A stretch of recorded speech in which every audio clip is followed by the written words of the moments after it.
말씀 같이 보겠습니다. 이사야서 41장 17절부터 29절입니다. 41장 17절부터 29절. 다 찾으셨으면 이사야서 41장 17절부터 읽습니다. 시작. 가련하고 가난한 자가 물을 구하되 물이 없어서 갈증으로 그들의 혀가 마를 때에 나 여호와가 그들에게 응답하겠고 나 이스라엘의 하나님이 그들을 버리지 아니할 것이라.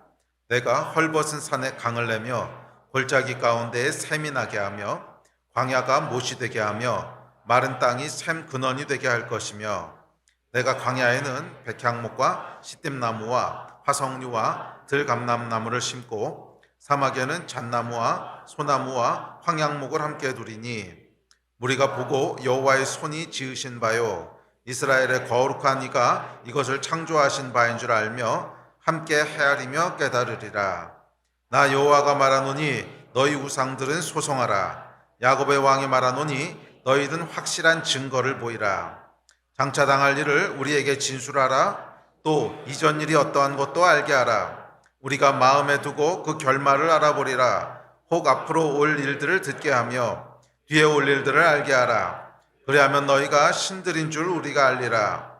또 복을 내리든지 재난을 내리든지 하라. 우리가 함께 보고 놀라리라. 보라, 너희는 아무것도 아니며 너희 일은 허망하며 너희를 택한 자는 가증하니라.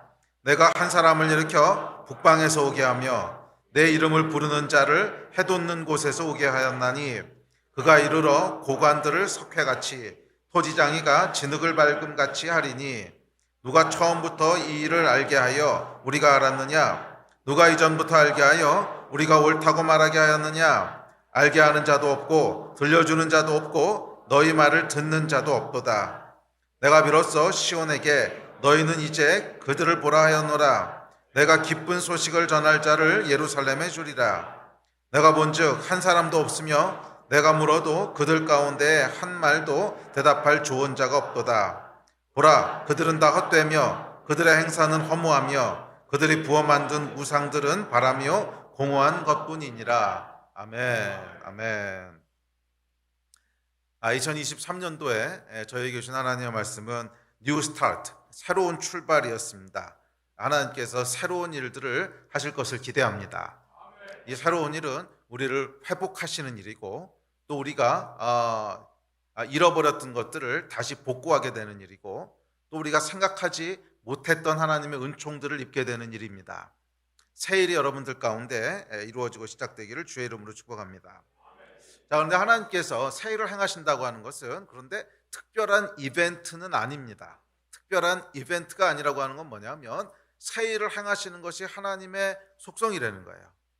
그러니까 하나님은 늘 새 일을 행하시는 분이시라는 거예요. 그래서 하나님은 하나님의 백성에게 늘 새 일들을 행하기를 원하시는 분이시고 늘 새 일들을 주기를 원하시는 분이십니다. 그래서 성경은 아침마다 새롭고 늘 새롭다고 했어요. 10년을 섬기고 20년을 하나님과 동행하고 30년을 하나님을 믿었어도 아침에 일어나면 또 새롭다는 거예요. 와, 이런 하나님이셨어. 와, 이런 일을 행하는 분이셨어.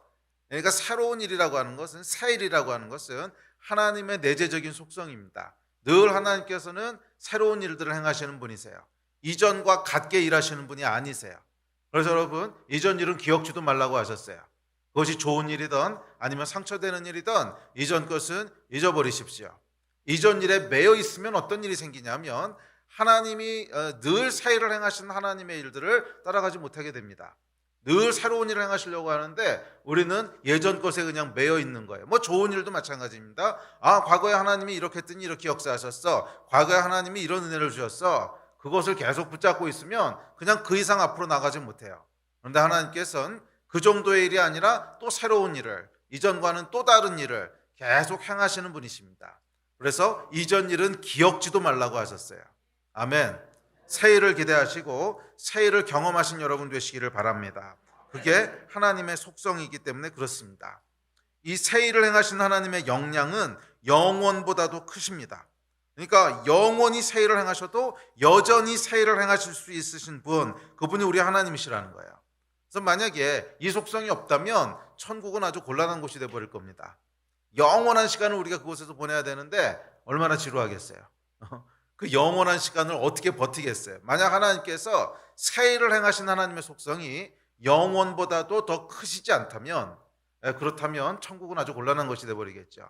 근데 감사한 것은 하나님의 이 새 일을 행하시는 하나님의 능력은 영원보다도 크세요. 그러니까 영원히 계속 새 일을 행하셔도 여전히 새 일을 계속 행하실 수 있는 분이시라는 거예요. 이분이 우리 하나님이십니다. 그래서 새 일을 행하시는 그 속성, 그 하나님의 속성을 경험하는 한 해가 되시기를 주의 이름으로 축복합니다. 그리고 올해뿐만이 아니라 우리가 이 땅을 걸어가는 동안, 아니 천국에서 영원한 시간 동안에도 계속 이 하나님의 새로운 속성들, 새 일을 행하신 하나님의 일들을 경험하는 축복이 있기를 주의 이름으로 축원합니다. 그래서 그 일을 바꿔 얘기하잖아요. 바꿔 말하면 내 삶 가운데 별로 새로운 일이 없었다. 새로운 일이라고 하는 게 세상에 일어나는 이벤트 말고 영적인 의미에서 별로 새로운 일이 없었다. 그러면은 이것은 영이 침체되어 있다는 뜻 아닐까요? 우리 영이 침체되어 있지 않다면 늘 하나님께서 사용하시는 새로운 일들이 우리 가운데 있어야 돼요. 일이라고 하는 것은 어떤 이벤트를 얘기하는 것이 아니라 늘 하나님이 주시는 새로움이 있어야 된다는 거예요. 늘 하나님께서 주시는 신선함이 있어야 된다는 거예요. 그것이 영적으로 깨어있는 자들이 누리게 되는 당연한 현상인 줄 믿습니다. 그래서 여러분의 신앙생활이 뭔가 정체되어 있고 어저께나 그저께나 한 달 전이나 1년 전이나 그냥 똑같은 것 같아. 그렇다면 여러분 It's okay가 아닙니다. It's not okay예요. 우리의 영이 뭔가 지금 문제가 있다는 뜻입니다. 날마다 새롭게 하신 하나님의 은혜, 날마다 새롭게 하신 하나님의 속성이 우리 가운데 누려지고 있지 않다는 거잖아요. 매일매일 새로운 하나님을 만나시고 그 새로움이 영원히 지속되는 여러분 되시기를 축복합니다. 그게 정상적인 거예요. 아멘. 자, 우리가 살펴보고 있는 이사야서 후반부는 이 하나님이 행하시는 새로운 일, 특별히 회복에 대한 예언의 말씀입니다. 그래서 이 말씀의 배경을 살펴보면 이 바벨론 포로 생활 70년이 끝나가는 사람들에게 주시는 예언입니다. 물론 이사야가 예언했던 시점은 그보다 훨씬 더 빠른 시점이었지만 이사야가 미래를 내다보고 타겟팅하고 있는 사람은 바벨론의 포로로 잡혀가 있을 그 사람들이에요. 그래서 포로에서부터 회복하실 것에 대한 구원과 회복에 대한 약속의 말씀을 예언하고 있습니다. 그리고 이 구원과 회복의 새로운 일은 바벨론 포로 시대를 뛰어넘어서 모든 역사 가운데, 모든 하나님의 백성들 가운데 역사하시는 하나님의 구원과 회복의 이야기입니다. 그것에 대한 예표라는 거예요. 그래서 2023년에는 이 새로운 회복을 경험하고 누리는 한 해가 되시기를 주의 이름으로 축원합니다. 만약 여러분의 삶 가운데 무너진 것이 있다면 회복된 해가 되기를 축원합니다. 잃어버렸던 것들이 있다면 다시 되찾는 해가 되기를 주의 이름으로 축원합니다. 아멘. 만약 여러분들이 묶여있는 것들이 있다면 자유케 되는 해가 되기를 축원합니다. 만약 여러분들이 누리지 못하고 있는 것들이 있다면 다시 누리게 되는 해가 되기를 축복합니다. 만약 풍성하지 못했던 것들이 있다면 풍성해진 해가 되기를 축복합니다. 하여간 하나님께서 행하시는 회복을 누리는 해가 되기를, 아멘. 이 새로운 일을 누리는 해가 되기를 주의 이름으로 다시 한번 축원합니다. 그 기대를 가지고 계속 기도하십시오. 자, 오늘은 41장 후반부 말씀을 함께 살펴보려고 합니다. 41장 후반부 말씀은 하나님께서 행하시는 회복에 대한 메시지인데 언제 하나님이 회복을 행하시고 그 회복의 특징은 무엇인지를 우리에게 구체적으로 얘기해 주고 있습니다. 자, 먼저 17절 말씀부터 볼 텐데요. 자, 17절 말씀 보면 하나님께서 새로운 일을 17절 뛰어나 보세요. 하나님께서 새로운 일을 행하시는데 그 일을 행하시는 배경 또는 조건이 있다는 것을 알 수 있습니다. 그러니까 아무 때나 새로운 일을 행하시는 것이 아니라 이 배경이 조성되었을 때 행하신다는 거예요. 그래서 이어지는 18절과 19절에 보면 하나님 18절과 19절에 보면 뭐라 그러시냐면 헐벗은 산에 강을 내고 골짜기에 샘을 내고 광야에 모신하게 하고 마른 땅이 샘근원이 되게 하실 거래요. 자, 그런데 이 회복하시는 얘기죠. 자, 회복하시는 새 일을 행하시는 하나님의 역사에 대한 얘기인데 이 회복하는 하나님의 역사가 언제 일어난다는 게 이게 17절입니다. 17절 저렇게 됐을 때 18절 19절의 역사를 행하신다는 거거든요. 자, 17절이 뭔가 다시 한번 읽어봅시다. 시작. 가련하고 가난한 자가 물을 구하되 물이 없어서 갈증으로 그들의 혀가 마를 때에 나 여호와가 그들에게 응답하겠고 나 이스라엘의 하나님이 그들을 버리지 아니할 것이라. 자, 여기 보면 어느 때라고 하는 말을 하나님이 하십니다. 그렇죠? 하나님 뭐라 그러셨어요? 응답하겠고 그들을 버리지 아니할 것이다. 그러니까 하나님께서 응답하겠고, 즉 역사를 행하시겠고 움직이시겠고 하는데 어느 때에 그렇게 하시겠다는 거예요. 어느 때? 가련하고 가난한 자가 물을 구하되 물이 없어서 갈증으로 그들의 혀가 마를 때에, 바로 그때. 그렇죠? 갈증으로 그 혀가 마를 때에, 바로 그때에 나 여호와가 그들에게 응답하겠고, 이렇게 말씀하십니다. 자, 물이 없어 물을 구하는데 그 갈증으로 인해서 혀가 마른대요. 바로 그때가 여호와께서 응답하시는 때라는 것입니다. 그러니까 우리 삶 가운데 여러분들이 기도하시고 또 기대하시고 또 새 일들을 기대하시고 회복을 기대하시고, 하나님께서 응답하실 것을 기대하시잖아요. 그런데 오늘 본문 말씀에 보시면 어느 때에 응답하신다는 거예요.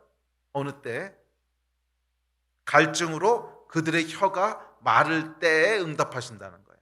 갈증으로 그들의 혀가 마를 때에 응답하신다는 것입니다. 자, 이 말씀은 당연히 영적인 말씀입니다. 물리적으로 물이 없다는 뜻은 물론 아닐 거 아니에요. 물론 바벨론의 포로로 잡혀 있는 상황이 굉장히 힘들고 어렵긴 하지만 그렇다고 물이 없어서 물리적으로 목이 마른 상황은 아니거든요. 그러니까 이건 뭐냐면 어떤 내면 또는 영적인 상태를 얘기하고 있는 말입니다. 내면 또는 영적인 상태를 묘사하고 있는 말입니다. 그러니까 이 비유적인 표현인데 그 비유는 그 비유는 뭐냐면 성경의 여러 곳에서 물이라고 하는 것은 어떤 영적인 것에 대한 비유로 그렇게 상징됐습니다. 성경의 다른 부분들 한번 찾아보시겠어요? 여러 구절 제가 찾아냈는데 한번 쭉 읽어봅시다. 시작. 명절 끝날 곧 큰 날에 예수께서 서서 외쳐 이르시되 누구든지 목마르거든 내게로 와서 마시라. 나를 믿는 자는 성경의 이름과 같이 그 배에서 생수의 강이 흘러나오리라 하시니. 자, 이 말씀에서도 누구든지 목마르거든 그 배에서 생수의 강이 흘러나온다고 하는데 이건 뭐라 그랬어요? 뒤에 보면 성령을 일컫는 말이라고 해석하죠. 그 성경에서.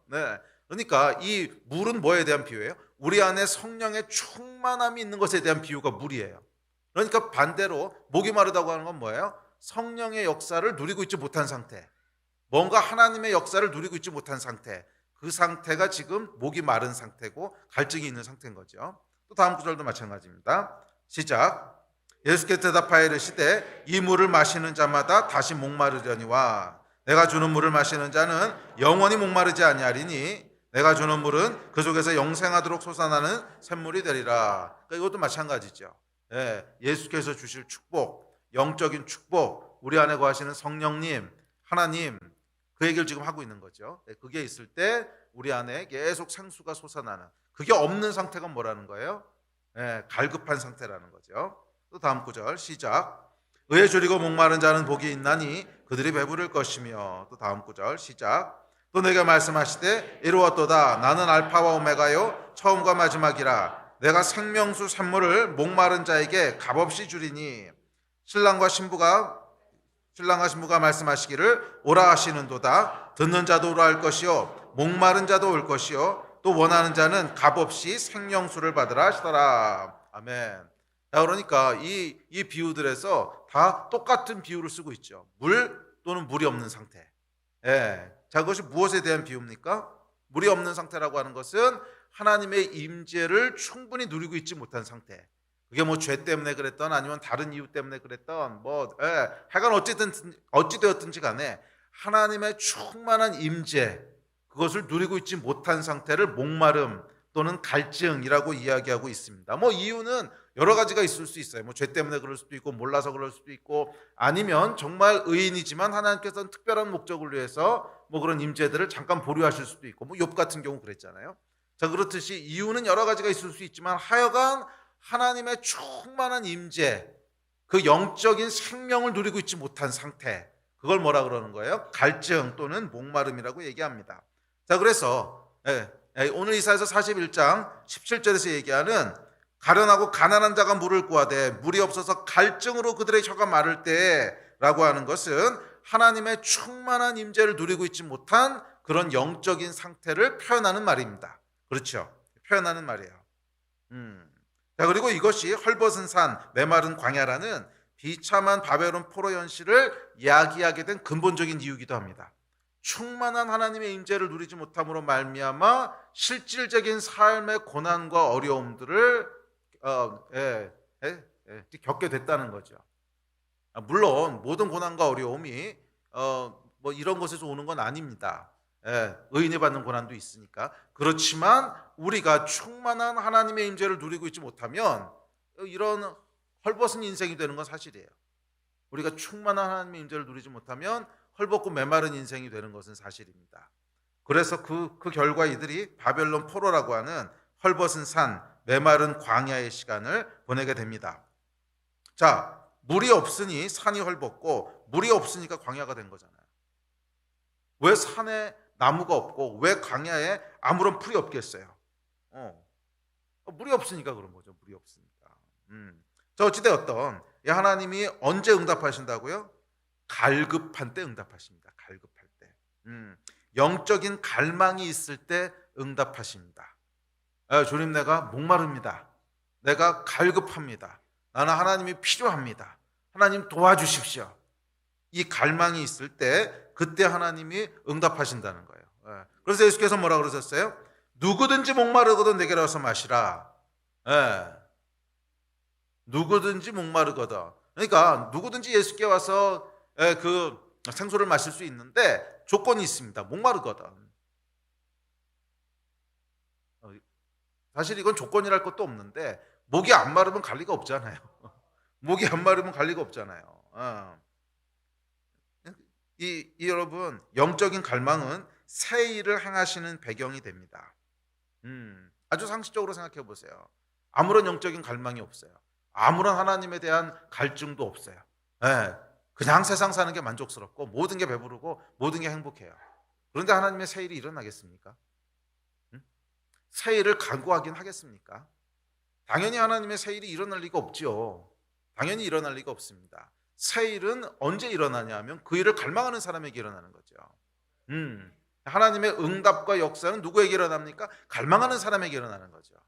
별로 하나님에 대한 필요도 없고 별로 하나님에 대해서 갈급한 것도 없고 그냥 이렇게 사는 게 편해. 이런 데 하나님의 역사가 일어날 리는 만무하다는 거예요. 그래서 앞에 여러 구절들을 살펴봤죠. 우리가 요한복음부터 요한복음, 마태복음, 계시록 또 오늘 이사야 본문까지 뭐 이거 말고도 굉장히 많습니다. 굉장히 많아요. 예레미야서에도 나오고 이사야서 55장에도 나오고 계속 하나님이 똑같은 말씀을 하시는데 갈급한 사람에게 역사하시겠다는 거예요. 갈급하지 않는데 하나님이 역사하시는 일은 없다는 거예요.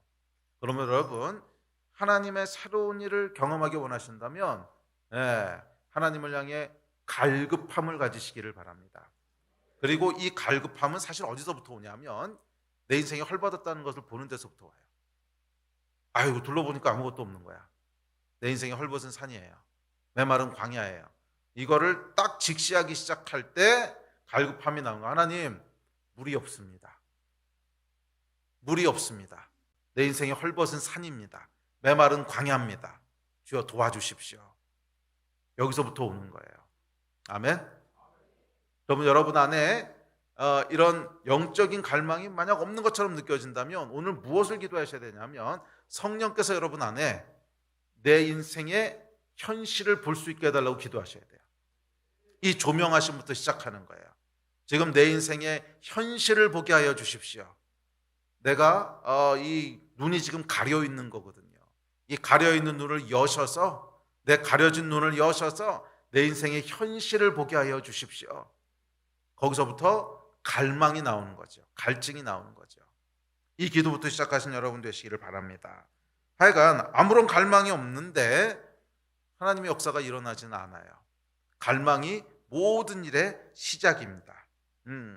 그래서 예수께서 이렇게 말씀하셨죠. 요한복음 7장 37절 38절 시작. 명절 끝날 곧 큰 날에 예수께서 서서 외쳐 이르시되 누구든지 목마르거든 내게로 와서 마시라. 나를 믿는 자는 성경의 이름과 같이 그 배에서 생수의 강이 흘러나오리라. 아멘. 이 목마름이 있으십니까? 하나님에 대한 갈망이 있으십니까? 모든 성령의 역사가 시작되는 시작점은 이거예요. 항상 이거예요.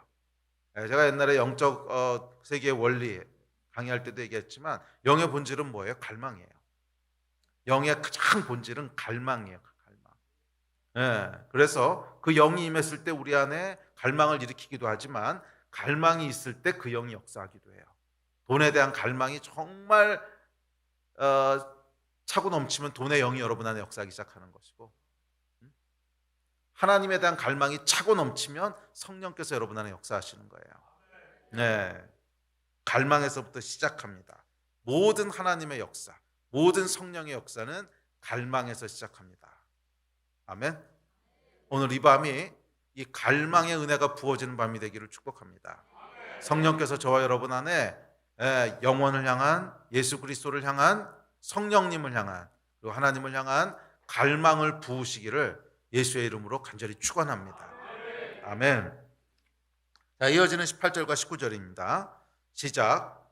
내가 헐벗은 산에 강을 내며 골짜기 가운데에 샘이 나게 하며 광야가 못이 되게 하며 마른 땅이 샘 근원이 되게 할 것이며 내가 광야에는 백향목과 시띠나무와 화석류와 들감남나무를 심고 사막에는 잣나무와 소나무와 황양목을 함께 두리니. 자, 이제 이스라엘 그러니까 이스라엘의 갈망 위에 이제 하나님의 일이 시작되는데, 그 일은 뭐였냐면 헐벗은 산에 강을 내고 골짜기 가운데 샘이 나게 하고 광야가 못이 되게 하고 마른 땅이 샘 근원이 되게 하시는 것입니다. 또 광야에 백향목과 시띠나무와 화석류와 들감남나무를 심으시고 또 사막에는 잣나무, 소나무, 황양목이 무성하게 되는 것입니다. 그러니까 이게 하나님이 행하신 새로운 일인데, 앞서도 얘기했지만 여러분, 헐벗은 산이 헐벗은 이유가 뭐지요? 헐벗은 산이 헐벗은 이유. 물론 나무가 없어서 헐벗은 건데 왜 나무가 없을까요? 그렇죠, 물이 없으니까. 뭐 물이 있었다면 당연히 숲이 우거졌겠죠. 헐벗었겠습니까? 상식적으로 여러분, 물이 충분히 있는 곳에 가면 그 주변에 사람이 일부러 뭐 심지 않아도 당연히 풀들도 많고 나무도 많고 그렇죠. 물이 많은 곳인데 헐벗은 곳이라는 건 없어요. 항상 헐벗은 곳은 뭐냐면 물이 없으니까 헐벗는 겁니다. 광야도 마찬가지입니다. 왜 광야가 광야가 됐습니까? 물이 없으니까 광야가 된 거죠. 물이 있으면 광야가 될 리가 없지요. 거기 뭐라도 납니다. 뭐라도 납니다. 물이 있었으면 숲이 무성했지 광야가 되었을 리가 없습니다. 산이 헐벗고 광야가 황폐한 이유는 물이 없기 때문입니다. 우리 인생이 그렇다는 거예요. 우리 인생이 그렇다는 거예요. 삶에 열매가 없고 인생이 헐벗고 황폐했다면 그 이유는 뭐예요? 물이 없기 때문이라는 거예요. 영적인 생명이 없기 때문이라는 거예요. 영적인 생명이 없기 때문이라는 거예요. 이것이 인생이 헐벗은 진짜 이유입니다. 사람들은 내 인생이 헐벗고 내 인생이 광야같이 된 이유, 삶에 열매가 없는 이유를 자꾸 다른 곳에서 찾으려고 합니다. 뭐 돈이 없어서 그렇다고 생각하고, 결혼을 잘못해서 그렇다고 생각하고, 자식이 속을 썩어서 그렇다고 생각하고, 공부를 많이 못해서 그렇다고 생각하고, 부모를 잘못 만나서 그렇다고 생각하고, 이도 저도 아니면 재수가 없어서 그렇다고 생각합니다. 사람들은 하여간 내 인생이 풍성하지 못한, 헐벗은 산 같고 메마른 광야 같다고 느낀다면 이때 내 인생이 황폐한 이유를 다른 곳에서 찾으려고 합니다. 표면적으로는 그럴 수 있습니다. 뭐 헐벗은 이유가 뭡니까? 나무가 없어서 그렇습니다. 그렇죠. 나무가 없으니까 헐벗었죠. 그러나 왜 나무가 없느냐는 거예요. 왜 나무가 없느냐는 거예요. 물이 없으니까 그런 거죠. 오늘 성경은 정확히 이 이야기를 하고 있는 겁니다. 이 성경의 말씀이 여러분, 뭐 실제로 물리적으로 거기 있는 산하고 광야에 대한 얘기일 리가 없잖아요. 당연히 이스라엘 백성, 사람들에 대한 얘기죠. 당연히 사람들에 대한 이야기죠. 너희 인생이 헐벗은 광야고, 너희 인생이 메마른 헐벗은 산이고, 너희 인생이 메마른 광야고, 이야기하고 있는 거죠. 당연히. 그 물리적인 땅 이야기를 왜 하시겠습니까? 사람 얘기하는 거죠. 너희 인생이 왜 이렇게 헐벗은 산이고 메마른 광야인 줄 아느냐? 그런 너희 인생 가운데 내가 헐벗은 산에 강을 낼 것이고 메마른 광야가 샘근원이 될게 할 것이고 사막에 물이 있게 할 것이고, 이 이야기 지금 하시는 거잖아요. 너희 인생이 왜 이렇게 됐는 줄 아느냐? 당연히 나무가 없으니까 이렇게 된 건데 왜 나무가 없는 줄 아느냐? 물이 없기 때문에 그런 거다. 물은 뭐예요? 영적인 생명이에요. 사람은 영적인 생명이 있어야 그 인생이 풍성해지는 건데, 사람은 영적인 생명이 있어야 그 인생이 풍성해지는 건데, 이 영적인 생명이 메말라 버렸는데 거기에 무슨 열매가 있겠냐? 거기에 무슨 풍성함이 있겠냐? 이 이야기를 우리에게 전달하고 있는 것입니다. 여러분, 여러분의 인생이 어떤지 모르겠지만 그 인생이 열매가 없고 황폐한 것 같고 풍성하지 못하다고 느끼신다면 근본적인 이유는 딱 하나입니다. 영적인 생명이 없기 때문에. 여러 가지로 핑계대지만 그건 그냥 표면적인 이유고, 표면적으로 뭐 그럴 수 있죠. 뭐가 어때서, 뭐 돈이 없어서, 뭐에 실패해서, 부모를 잘못 만나고, 자식이 속을 썩이고, 결혼했는데 남편이 그지 같은 사람이고, 뭐 하여간 뭐 표면적인 이유는 수백 가지가 있을 수 있겠지만 근본적인 이유는 뭐 영적인 생명이 없어서 그런 거예요. 영적인 생명이 없어서 그런 거예요. 하나님께서 주시는 영적인 생명이 메말라 버렸기 때문에 여러분의 인생이 헐벗은 산이 되고 메마른 광야가 된 겁니다. 아멘. 그리고 하나님은 회복의 역사는 언제 시작하는 거예요? 이 사실을 깨닫는 것에서 시작하는 거예요. 이 사실을 깨닫는 것에서 시작하는 거예요. 아이고 하나님, 내 인생에 물이 없음으로 이렇게 됐습니다. 아이고 하나님, 내 인생에 영적인 생명이 메말라 버려서 이렇게 됐습니다. 이걸 깨닫는 순간 거기서부터 하나님의 회복의 역사가 시작될 거라고 약속하신 거예요. 그때 내가 응답하겠고 말씀하셨잖아요. 아멘. 우리 여러분, 참 이 죄된 자의 아주 집요한 특징이 뭐냐면 자꾸 핑계 대려고 하는 거죠. 자꾸 이 핑계 저 핑계, 주로 사람 핑계죠. 저 사람 때문에 그렇고, 이 사람 때문에 그렇고, 남편 때문에 그렇고, 아내 때문에 그렇고, 누구 때문에 그렇고, 저것 때문에 그렇고, 계속 손가락을 바깥으로 향하는. 죄송하지만 여러분, 그거는 아무짝에도 쓸모없습니다. 절대 인생의 문제를 해결하지 못합니다. 절대 해결하지 못해요. 성경은 뭐라고 얘기하는 거예요? 헐벗은 산, 메마른 광야, 이유가 뭔 줄 아느냐? 물이 없어서 그런 거다. 정확하게 그 얘기입니다. 이유는 물이 없어서 그런 거다. 영적인 생명이 없어서 그렇게 된 거다. 이 사실을 인정하셔야 돼요. 그래야 그 다음 스텝으로 나갈 수 있는 거예요. 이 사실을 인정하셔야 돼요. 표면적으로 뭐 수만 가지 이유가 떠오를 수 있습니다. 정말 재수가 없어서 그럴 수도 있고, 뭐 뒤에서 뒤통수 친 놈 때문에 그럴 수도 있고, 뭐 수만 가지 이유가 있을 수 있지만 그렇게 해서는 절대로 하나님의 회복과 새로운 역사는 경험할 수 없어요. 회복의 역사는 언제 경험하는 거예요? 아이고 헐벗은 산이 된 거는 저놈들이 와가지고 나무를 다 벼갔어요. 이래가지고는 해결될 수 없다는 거예요. 설령 나무를 벼갔더라도 거기 물이 있으면 시간 지나면 다시 나겠지. 안 그러겠어요? 나무를 벼가서 물론 그렇게 됐을 수 있지만 정말 거기 물이 있었으면 시간 지나면 다시 나겠죠. 왜 시간이 지나도 회복이 안 되냐고. 물이 없으니까 그런 거죠. 성경은 아주 명확하게 얘기합니다. 물이 없어서 그렇다는 거예요. 그래서 누구든지 목마르거든 내게 와서 마시라는 거예요. 오직 예수께만, 오직 하나님께만 소망이 있습니다. 아멘. 오늘 다른 건 다 잊어버리셔도 이 진리는 붙잡으십시오. 하나님께만 소망이 있고, 우리 인생의 모든 문제는 결국 영적인 생명이 메말랐기 때문에 일어난 겁니다. 결국 그래서 일어난 겁니다. 아멘. 그 자리로 돌아가서 거기서부터 시작하십시오. 거기서부터 시작하십시오. 아멘. 근원적인 문제를 해결해야 돼요. 자, 18절과 19절에서 하나님은 우리 인생의 이 근원적인 문제를 해결하실 것을 말씀하고 계신 거예요. 가장 근원적인 문제부터 해결하시겠다는 거예요. 헐벗은 산에 강을 내시고 골짜기 가운데 샘이 나게 하고 광야가 못이 되게 하고 마른 땅이 샘근원이 되게 하시겠다는 거예요. 자, 헐벗은 산, 마른 땅, 메마른 광야 다 뭐예요? 황폐한 인생이죠. 또 골짜기는 뭐예요? 어둡고 슬픈 인생 얘기하는 거 아닙니까? 다 우리 삶에 대한 비유적인 표현이죠. 예. 어? 삶이 골짜기에 있다는 건 뭐예요? 해도 잘 안 들고 우울하고 슬프고 낙심되고 이런 상황이라는 거고, 예. 황폐한 산, 또 예? 예. 사막, 메마른 광야, 이건 다 뭐예요? 풍성하지 못한, 열매가 없는 그런 인생을 묘사하고 있는 겁니다. 자, 그런데 여기에 하나님께서 근원적인 회복을 이루시겠다는 거예요. 어떻게? 물을 주심으로. 물을 주심으로. 영적인 생명이 다시 흐르게 하시겠다는 것입니다. 모든 회복은 여기서부터 시작되는 줄 믿습니다. 그러므로 여러분, 나무를 구할 것이 아니라 물을 구하셔야 돼요. 나무를 구할 것이 아니라 물을 구하셔야 돼요. 우리가 저지르는 실수, 나무를 구하잖아요. 자꾸 눈에 보이는 뭐를 구하잖아요. 아니요, 그 전에 물을 구하셔야 돼요.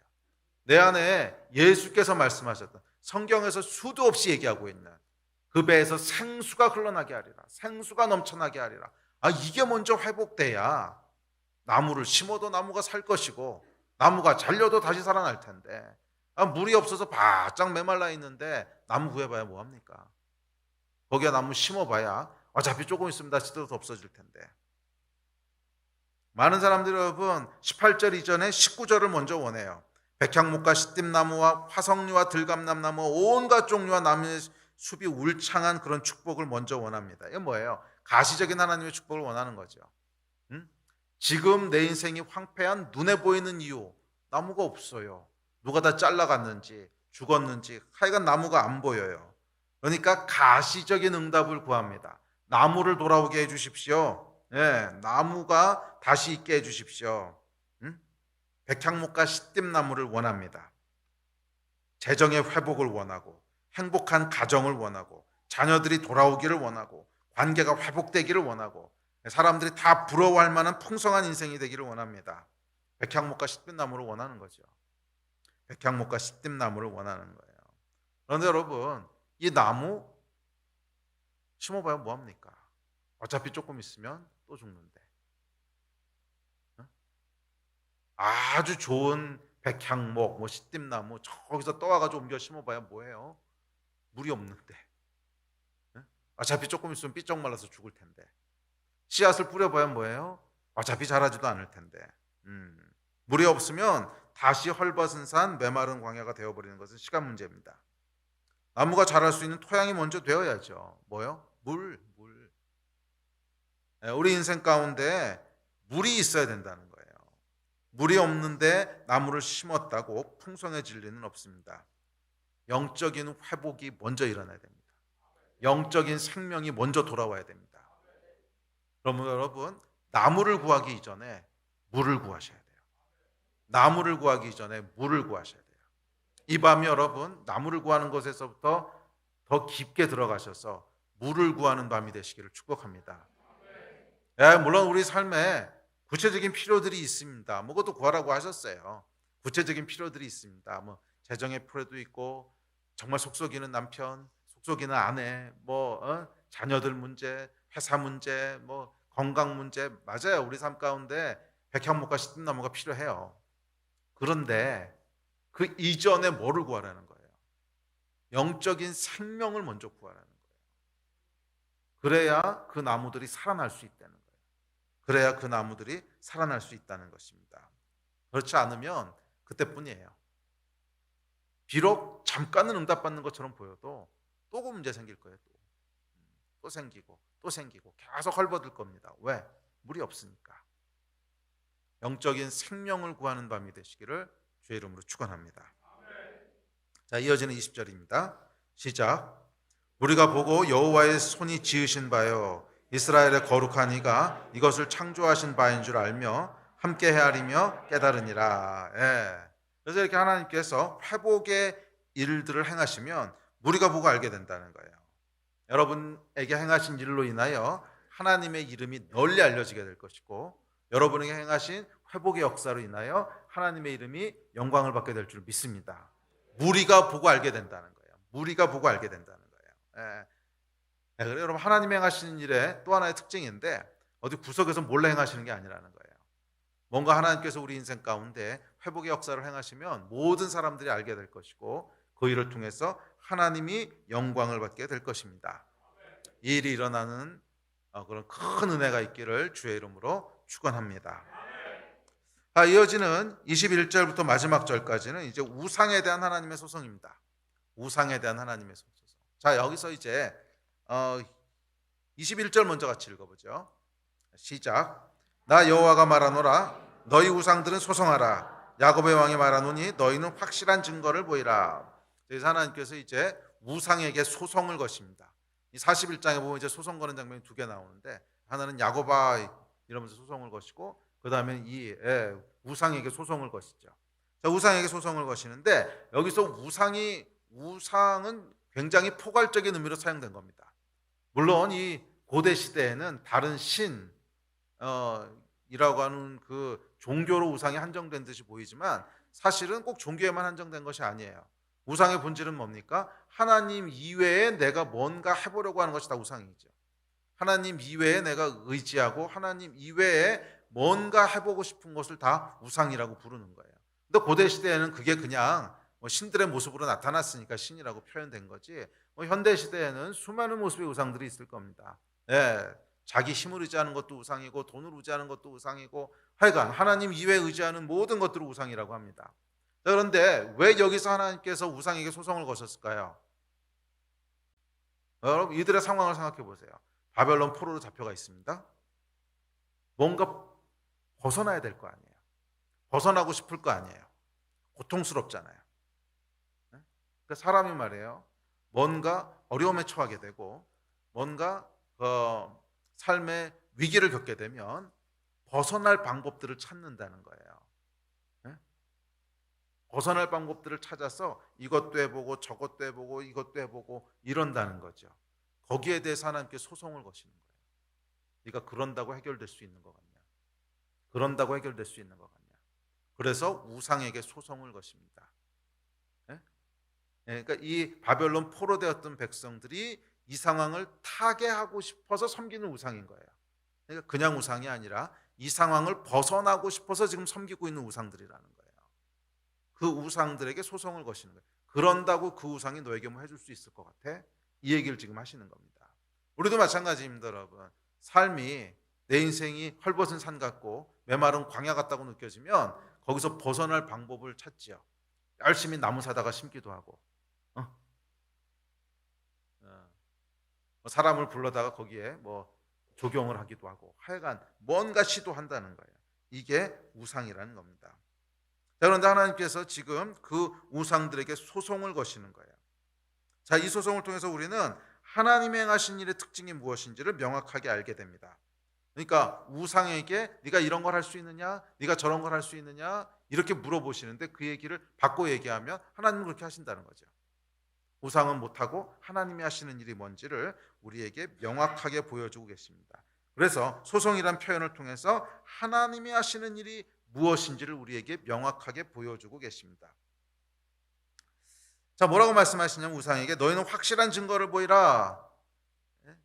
우리 그 21절 말씀 띄워놔 주세요. 그냥 야곱의 왕이 말은 너희는 확실한 증거를 보이라. 확실한 증거를. 자, 이 말을 바꿔 얘기하면 하나님께서 행하시는 일에는 뭐예요? 확실한 증거가 있다는 거예요. 확실한 증거가 있다는 것입니다. 그러나 우상은, 다른 신은, 다른 시도는 확실한 증거가 없다는 거예요. 이 신도 괜찮고 저 신도 괜찮은데 그 중에 하나님을 선택하는 게 아니라는 거예요. 이 방법도 괜찮고 저 방법도 괜찮은데 그 중에 하나님을 선택하는 게 아니라는 거예요. 다른 어떠한 신도, 다른 어떠한 방법도 확실한 증거가 없다는 거예요. 오직 하나님에게만 확실한 증거가 있습니다. 오직 하나님만 확실하십니다. 아멘이십니까? 오직 하나님께만 확실한 증거가 있습니다. 이게 우리가 하나님을 믿고 의지하는 이유입니다. 자, 그렇다면 확실한 증거가 뭡니까? 이어지는 22절과 23절입니다. 시작. 장차 당한 일을 우리에게 진술하라. 또 이전 일이 어떠한 것도 알게 하라. 우리가 마음에 두고 그 결말을 알아보리라. 혹 앞으로 올 일을 듣게 하며 뒤에 올 일을 알게 하라. 그리하면 너희가 신들인 줄 우리가 알리라. 또 복을 내리든지 재난을 내리든지 하라. 우리가 함께 보고 놀라리라. 그 두 가지를 우상에게 소송하시는데 네가 영적인 능력이 있는지 행해보라는 거예요. 앞으로 일어날 일, 뒤에 일어날 일을 네가 알겠느냐? 이것은 단순히 미래를 예측할 수 있겠느냐는 것을 떠나서 그런 영적인 능력이 있느냐 하는 것을 포괄적으로 지금 소송하고 있는 거죠. 너는 그냥 땅에 있어서 땅에 있는 일밖에 모르는 자들 아니냐. 그러나 하나님은 하늘에 계신 분이시고, 그러나 하나님은 과거와 현재와 미래를 모두 알고 계시는 분이시고, 그러나 하나님은 이 세상의 모든 지혜를 뛰어넘는 분이시고, 그러나 하나님은 이 세상에 불가능하다는 일들을 우습게 뛰어넘으시는 분이시고, 자연과 초자연을 마치 아무것도 아닌 것처럼 행하시는 분이시고, 이분은 하나님밖에 없다는 거예요. 이분은 하나님밖에 없다는 거예요. 세상의 어떤 종교도, 세상의 어떤 과학도, 세상의 어떤 지혜자도 하나님같이 행하실 수 있는 분은 없어요. 영적인 능력은 오직 하나님께만 있습니다. 영적인 능력은 오직 하나님께만 있습니다. 그래서 앞서도 얘기했지만 결국 우리 안에 일어나는 회복은 영적인 회복부터 시작돼야 돼요. 밖에 보이는 물리적인 회복이 아닙니다. 영적인 회복부터 먼저 시작돼야 돼요. 우리 안에 그 일을 행하시는 하나님의 영적인 능력이 우리 안에 하나님밖에 없다라고 하는 것을 확증하게 될 때 거기서부터 그 다음 스텝이 일어나는 거예요. 하나님이 행하시는 새로운 일들을 여러분 기대하십니까? 기대하신다면 우리 안에 이 영적인 확증이 먼저 일어나게 되기를 주의 이름으로 축원합니다. 여호와 하나님밖에는 없습니다. 하나님만이 그 일을 행하실 수 있는 유일한 분이십니다. 아멘. 그렇잖아요, 여러분. 뭐 우리가 꼭 예언의 은사가 있어서 미래를 아는 것이 아니라고 할지라도 깊게 기도하고 성령 안에서 우리가 한 걸음 한 걸음 하나님을 따라갈 때 결국 미래를 아는 것처럼 선택하는 거 아니에요? 결국 최고의 선택들을 하게 되잖아요. 왜? 하나님은 미래를 아시는 분이시니까. 장래일을 아시는 분이시니까. 꼭 우리가 무슨 예언하는 은사가 있어서 그다음에 이렇게 될 거고 저렇게 될 거고 다 알기 때문에 선택하는 것, 그런 게 아닐지라도, 그리고 그런 것을 얘기하는 것도 아닙니다. 성경에서 얘기하는. 우리가 신실하게 하나님을 믿고 정말 성령 안에서 기도하면서 하나님을 따라가고 주의 말씀에 순종하면서 살아가려고 할 때 우리 인생 앞에 있는 모든 위기들을 피해가며 우리에게 주시는 최고의 복들을 다 누리는 길들을 가게 되잖아요. 뭐예요? 성령께서는 앞에 일어날 일을 아시는 유일한 분이시기 때문에 그래요. 다른 어떤 지혜도, 어떤 과학도, 어떤 신도 우리를 이렇게 인도하지 못해요. 우리를 이렇게 인도하지 못해요. 그 앞에 뭐가 일어날지 아는 존재는 없어요. 오직 하나님만 아세요. 아멘. 아멘. 여러분 신실하게 하나님을 따라가는 여러분의 삶이 먼저 회복되기를 축복합니다. 성령님과 깊게 동행하는 삶이 회복되기를 주의 이름으로 축원합니다. 두 번째는 뭐라고 그러냐면 복을 내리든지 재난을 내리든지 하라고 말씀하십니다. 그러니까 바꿔 얘기하면 하나님은 복을 내리시고 재난을 내리시는 분이라는 거예요. 우리 삶 속에 실제적인 복과 재난을 주관하시는 분은 오직 하나님뿐이십니다. 세상의 다른 어떤 것도 우리 삶의 복도 재난도 내리지 못합니다. 아멘이십니까? 우리 삶에 복을 주셔도 하나님이 주시는 것이고, 뭐 재난은 받으면 안 되겠지만 재난도 누가 주관하시는 거예요? 하나님이 허락하지 않으시면 재난 없다는 거예요. 우리의 복과 재난을 주관하시는 유일하신 분은 하나님이십니다. 그래서 영적인 일에서 시작하지만 구체적인 복과 재난도 하나님이 주관하시는 거예요. 아멘. 자, 셋째, 그렇기에 다른 모든 우상, 다른 모든 시도는 헛되고 허망한 것입니다. 24절부터 마지막 29절까지가 그 얘기를 하고 있습니다. 쭉 다시 한번 읽읍시다. 시작. 보라, 너희는 아무것도 아니며 너희 일은 허망하며 너희를 택한 자는 가증하니라. 내가 한 사람을 일으켜 북방에서 오게 하며 내 이름을 부르는 자를 해돋는 곳에서 오게 하였나니 그가 이르러 고관들을 석회같이 토기장이가 진흙을 밟음같이 하리니 누가 처음부터 이 일을 알게 하여 우리가 알았느냐? 누가 이전부터 알게 하여 우리가 옳다고 말하게 하였느냐? 알게 하는 자도 없고 들려주는 자도 없고 너희 말을 듣는 자도 없도다. 내가 비로소 시온에게 너희는 이제 그들을 보라 하였노라. 내가 기쁜 소식을 전할 자를 예루살렘에 주리라. 내가 본즉 한 사람도 없으며 내가 물어도 그들 가운데 한 말도 대답할 좋은 자가 없도다. 보라, 그들은 다 헛되며 그들의 행사는 허무하며 그들이 부어 만든 우상들은 바라며 공허한 것뿐이니라. 아멘. 이게 우상에 대한 결론이라는 거예요. 우상은 다 뭐예요? 헛되고 그 행사는 허무하며 그 끝은 공허하다는 것입니다.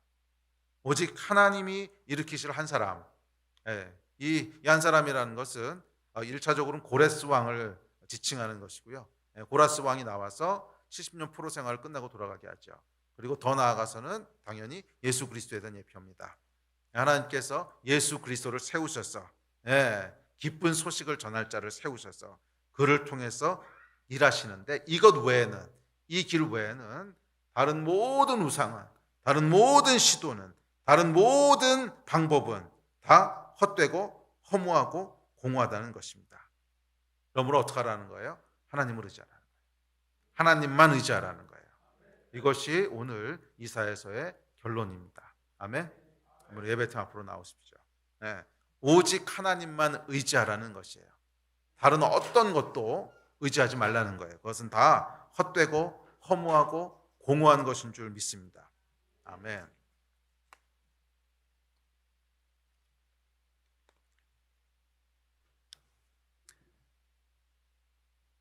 우리 인생에 헐벗은 산과 광야를 마주하게 되면 사람들은 부지런히 벗어날 방법을 찾습니다. 여기서 어떻게 벗어날까? 어떻게 이 문제를 해결할까? 이사야 선지자가 얘기하는 우상입니다. 그러나 우상은 헛되고 허무하고 공허합니다. 아무런 복도 주지 못하고 아무런 재앙도 내릴 수 없습니다. 헐벗은 산과 메마른 광야의 근본적인 문제는 나무가 없는 게 아닙니다. 나무 아무리 갖다 심어봐야 물이 없으면 다시 죽습니다. 절대로 우리 인생이 풍성해지지 않습니다. 우리 인생이 메마르고 헐벗은 이유는 물이 없기 때문입니다. 딴 거 다 잊어버리셔도 이거 하나는 기억하십시오. 표면적인 문제는 수만 가지 문제로 나타날 수 있어요. 수만 가지 문제로 나타날 수 있어요. 그렇죠. 우리 삶이 얼마나 복잡합니까? 수만 가지 문제로 나타날 수 있지만 근원에 가보면 문제는 다 동일합니다. 물이 없기 때문에, 영적인 생명이 없기 때문에 그렇습니다. 그러므로 여러분, 나무를 구하기 이전에 물을 구하십시오. 성경 어디에도 나무가 없음으로 망하게 됐다고 얘기한 적 없어요. 물이 없음으로 갈급할 때, 물이 없음으로 목마를 때 항상 그렇게 얘기하지, 나무가 없음으로 뭐 어쩌고 이런 얘기 나온 적이 없잖아요. 물이 없어 목마른 자에게 하나님께서 응답하기 시작하십니다. 그게 이제 문제의 근원에 도달한 거예요. 내 인생의 진짜 문제는 물이 없는 거였구나. 내 인생의 진짜 문제는 하나님의 생명이 고갈된 거구나. 내 인생의 진짜 문제는 하나님의 그 생명이 끊어졌는데 그걸 모르고 1년씩, 5년씩, 10년씩 살아온 거구나. 헐벗은 산에 강이 돌아와야 되는구나. 헐벗은 산에 강이 돌아와야 되는구나. 물이 다시 흘러야 되는구나. 주님, 내가 목마르오니, 내가 가려나오니 오늘 내 인생 가운데 물을 흘려보내 주십시오. 영적인 생명을 흘려보내 주십시오. 물이 다시 돌아오게 하여 주십시오. 메마른 광야에 삶이 다시 솟아나게 하여 주십시오. 누구든지 목마르거든 내게로 오라고 말씀하지 않으셨습니까? 예수 그리스도께로 우리가 가오니 내 인생 가운데 생수의 근원이 회복되게 하여 주십시오. 물이 회복되게 하여 주십시오. 이렇게 우리 한번 기도하지 않으시겠습니까? 그것이 모든 회복의 시작이 될 줄 믿습니다. 자리에서 일어나서 기도합시다.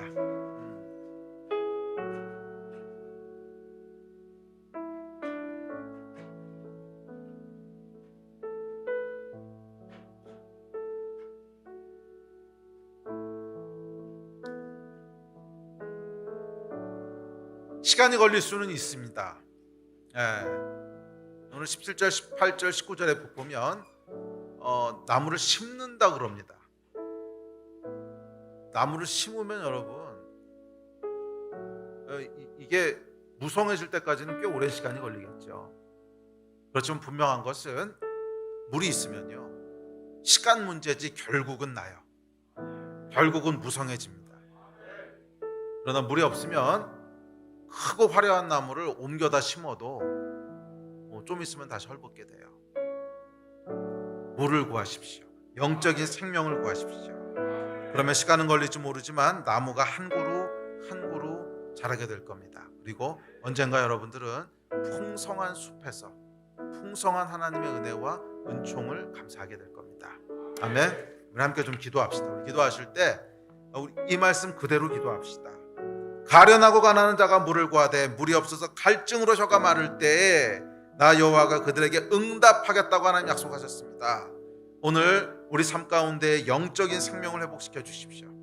영적인 생명을 회복시켜 주십시오. 다시 물이 흘러가게 하여 주십시오. 누구든지 목마르거든 예수께로 오라 하였사오니 주여 우리가 예수께로 돌아갑니다. 예수님, 우리 하나님이 세우신 유일한 생명이신 예수님, 우리 삶 가운데 물을 회복시켜 주십시오. 생수를 회복시켜 주십시오. 샘을 회복시켜 주십시오. 나무가 살아날 수 있는 토양을 만들어 주십시오. 이를 위해서 우리 주여 3번 같이 크게 부르짖으시고 합심해서 기도하십시다. 기도하시겠습니다. 주여